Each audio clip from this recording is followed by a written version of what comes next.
I called the book Beyond Free and Fair because I wanted to sort of emphasize the idea that the role of election observers should be conceptualized and conducted differently, not just as an attempt to sort of look at election day and say whether it passed some test, but rather that elections should be thought of as part of something that's broader and bigger and more sustainable.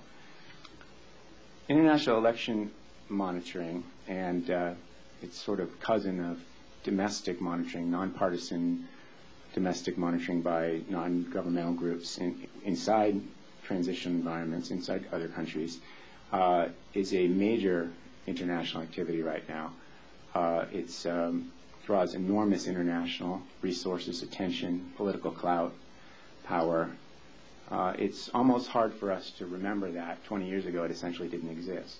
We can think of election monitoring, and indeed we can think of elections, and indeed we can think of development assistance either as ends or as means to an end. And with election monitoring, the end would be building better elections, democratic practices, and the like, but means in an ongoing process of democratization. And I think there's tension between those two purposes. I think that the idea of improving the quality of a particular election or getting good information about a particular election leads you to a certain set of interventions as a provider of foreign assistance, whether it be money or whether it be advice, that can be very important, can make a big contribution, but tend to emphasize certain values, such as maximizing the number of people that get out on election day, or collecting a certain amount of information.